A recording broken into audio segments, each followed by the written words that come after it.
par exemple, donc, moi j'aime beaucoup installer une table de la nature à la maison, qui est une table qui permet de faire un lien entre ce qui s'est passé dehors, par exemple le week-end, quand on est allé à la forêt, quand on est allé dans un coin de nature sympa, et puis qu'on a ramené des choses.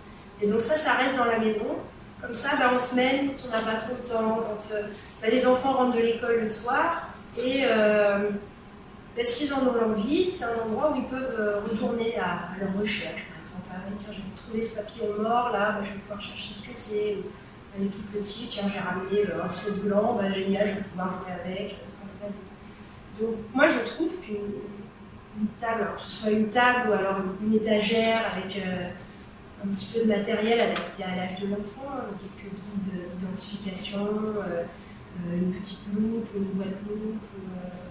Du coup, pour moi, c'est un trait d'union qui est intéressant, mais à condition de l'alimenter, c'est-à-dire de le nourrir par des sorties dehors, le plus souvent possible. Et si c'est une fois le week-end, c'est une fois le week-end et c'est déjà super. Voilà.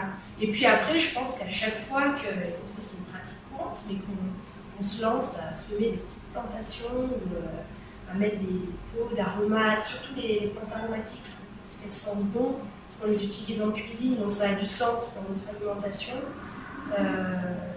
Et je pense que c'est tout bénéfique pour tous les âges. Et par contre, je pense que notre tendance adultes, évidemment, c'est de restreindre les gestes des enfants, surtout les plus jeunes qui ont tendance à détruire, selon notre point de vue. Et du coup, moi ce que j'ai fait, mais bon, j'habite plus en ville maintenant. Mais j'ai essayé de faire, pour ça j'ai essayé de faire comme, pour répondre à la question. Donc j'ai installé un bac pour ma fille, un petit bac, j'ai acheté ça en jardinerie, monté en 5 minutes, voilà. J'ai mis de la terre dedans, on a planté ensemble une lavande, un basilic, de la menthe, voilà, au fond du bac. Et puis sur le devant du bac, j'ai rien mis, on a laissé de la terre. Et du coup, cet endroit, donc moi à côté j'ai mes plantations, des pots, etc. Ma fille a compris que ce bac il est à elle, donc elle peut monter dedans si elle veut, avec les pieds et tout, elle s'assoit au milieu. Si elle veut cueillir, elle peut cueillir. Des fois elle s'assoit sur les plantes, donc c'est moche. Mais les plantes elles se redressent, puis c'est un endroit qui a son image, une petite fille de 2-3 ans. Et j'aime bien cette solution. Du coup, j'ai une cousine qui a un petit garçon de 3 ans qui, elle, habite en appartement avec un balcon, qui m'a dit j'ai essayé ton truc, parce que je trouvais ça sympa. Alors, c'est un peu plus compliqué parce que c'est vrai qu'elle, en l'occurrence, elle a un petit garçon qui est plus pelleteuse, donc il met vraiment toute la terre par terre. Et ma fille fait pas ça. Donc, elle a pris le parti de dire d'accord, je sécurise un peu le balcon pour que la terre ne se retrouve pas trop chez le voisin en dessous. Et puis, voilà, Marius, il peut jouer avec ses pelleteuses dans la terre et tout ça. Et ensuite, elle le remet dans le bac.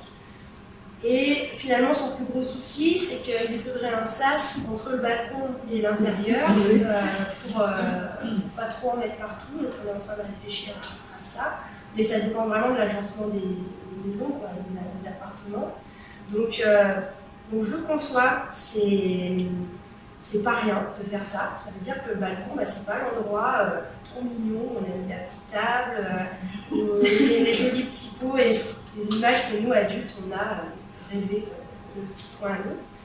Mais c'est un endroit, là, le petit Marius, il vit la terre, et puis il va grandir, il va dépasser ça, je pense. On a des plantations ou autre chose. Mais voilà, je trouve ça chouette de la part de ma cousine de réussir pendant 2 ans, 3 ans, à accepter que son balcon ce soit l'endroit où son petit garçon il s'exprime.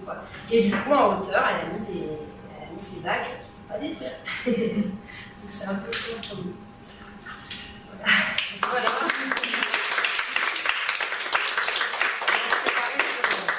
Sur ces suggestions, et puis si vous voulez, si vous souhaitez vous procurer ce livre, il est en vente ici, avec d'autres idées aussi pour amener en vue selon les âges. Alors est-ce que je peux juste dire un oui. petit mot du coup de ce que je suis suis en train de construire comme outil. Oui. Du coup, c'est là. En fait. Bien sûr, oui.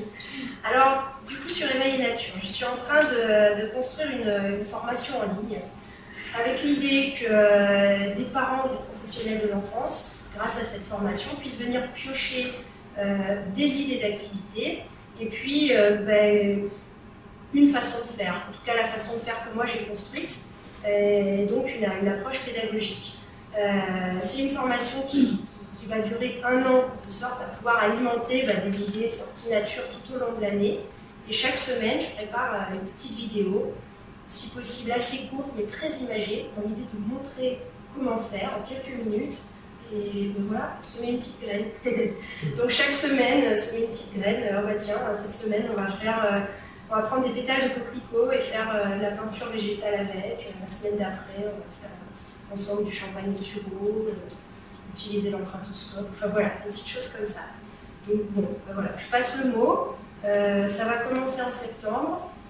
Je vais commencer à présenter tout ça sur un site, l'adresse est dessus. Si ça vous intéresse, n'hésitez pas. Et puis sinon, en tout cas, un grand merci d'être venu ce soir. Merci à vous. Merci Ariane.